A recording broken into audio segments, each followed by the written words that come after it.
Assalamualaikum warahmatullahi wabarakatuh. Anak-anakku sekalian, pada hari ini kita akan mempelajari pelajaran SKI bab 1 dengan materi Sunan Maulana Malik Ibrahim yang wafat pada tahun 822 Hijriah atau 1419 Masehi.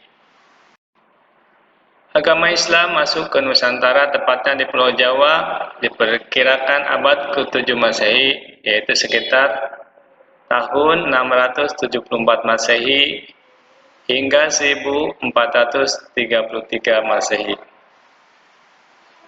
Dalam rentan waktu sekitar 800 tahun, agama Islam belum tersebar luas dan hanya dianut oleh sebahagian kecil penduduk Nusantara, meskipun para saudagar Muslim sudah mulai berdatangan sejak tahun 674 Masehi dengan membangun jalur hubungan dagang. Namun, meluasnya Islam ke berbagai pelosok Nusantara setelah kemunculan para penyebar Islam yang dikenal dengan Wali Songo.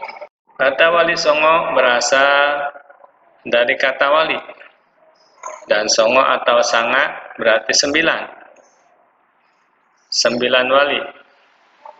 Istilah Wali Songo dikaitkan dengan lembaga dakwah yang berisi tokoh-tokoh penyebar Islam dalam usaha mereka mengembangkan Islam secara terorganisasi pada abad ke-15 dan 16 Masehi. Para penyebar Islam yang disebut Wali Songo yaitu pertama Sunan Maulana Malik Ibrahim, kedua Sunan Ampel, tiga Sunan Giri, empat Sunan Bonang, kelima Sunan Derajat, keenam Sunan Kalijaga, tujuh Sunan Kudus, 8 Sunan Muria, dan 9 Sunan Gunung Jati,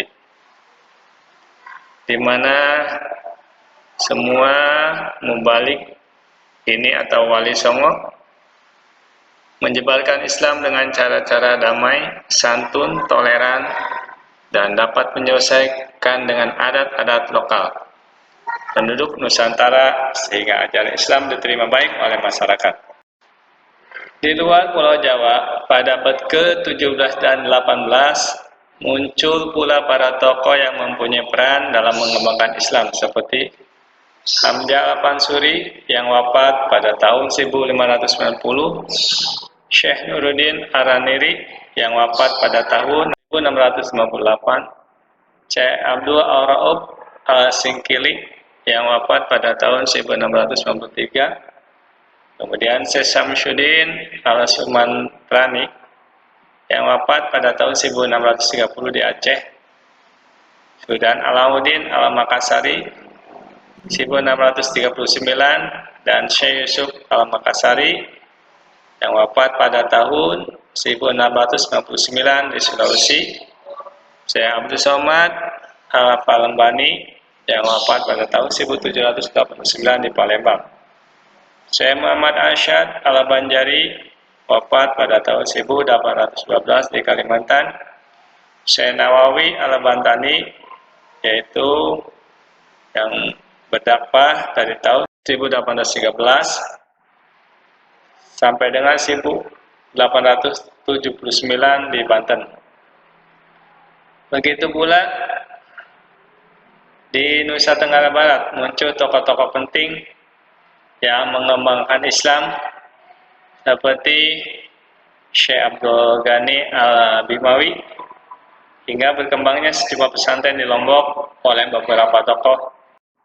Tuan Guru Haji Saleh Hambali yang wafat pada tahun 1968, Tuan Guru Haji Muhammad Zainuddin Abdul Majid wafat pada tahun 1997, Tuan Guru Haji Ibrahim Al-Halidi yang wafat pada tahun 1993 dan tokoh-tokoh lainnya. Sunan Maulana Malik Ibrahim disebut juga dengan Sunan Gresik yang berasal dari Hasan Persia.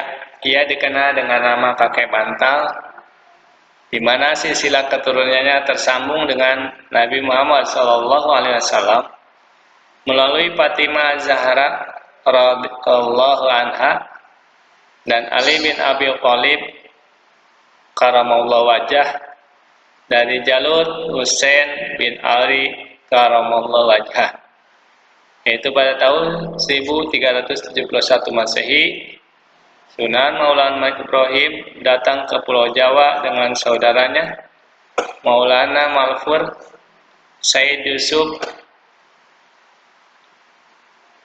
Mahrobi, dan 40 orang pengiring. Mereka datang ke Pulau Jawa untuk menyebarkan agama Islam sambil berdagang, di mana yang menjadi tempat tujuan pertamanya adalah Desa Sembalo, yaitu sebuah tempat dekat Desa Leran, Kabupaten Gresik, sekitar 9 km dari arah utara kota Gresik. Yang lokasinya tidak jauh dari makam Fatimah binti Maimun yang wafat pada tahun 475 Hijriah atau tahun 1082 Masehi.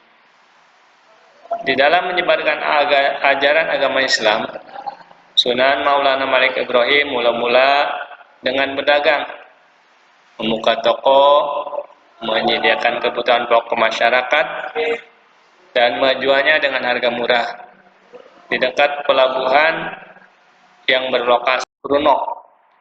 Melalui kegiatan dagang, ia dapat berinteraksi dengan berbagai kalangan, pelaku jual beli, pemodal, pemilik kapal, dan pihak-pihak yang terkait dengan aktivitas perdagangan. Beliau juga belajar bahasa daerah untuk mempermudah komunikasi dan kelancaran dakwahnya, sehingga di dalam waktu yang relatif singkat, Sunan Maulana Malik Ibrahim dapat menyesuaikan diri dengan masyarakat, baik dalam menghadiri acara-acara perkawinan maupun acara-acara kecil lainnya. Bahkan ia pun menjadi juru damai apabila masyarakat yang berselisih. Berkat kesungguhan dan tanggung jawabnya menyebarkan Islam, ia dapat mendapat kepercayaan dari masyarakat, dan berkat taufik dan hidayah Allah Subhanahu wa taala, satu demi satu mereka memeluk ajaran agama Islam. Dalam keseharian, Sunan Maulana Malik Ibrahim tidak menentang secara tajam agama dan kepercayaan yang dianut penduduk asli. Ia berusaha menyampaikan keindahan dan kebaikan yang dibawa Islam. Setelah merasa dakwahnya cukup berhasil di Desa Sambalo, ia pindah ke kota Gresik dan tinggal di Desa Sawo. Selang beberapa lama, ia mulai menyiarkan Islam ke kalangan istana Majapahit. Kemudian mendatangi Raja Majapahit dan menyampaikan kebenaran agama Islam. Tapi sang raja belum menerima ajakannya, namun memberikan penghargaan dengan memberikan sebidang tanah di pinggir kota Gresik yang kemudian dikenal dengan Desa Gapura. Di tempat inilah Sunan Maulana Malik Ibrahim membuka pesantren dan menyampaikan kebenaran Islam kepada masyarakat. Demikian saja pembelajaran SKI untuk kali ini. Saya akhiri. Wabillahi taufiq wal hidayah. Wassalamualaikum warahmatullahi wabarakatuh.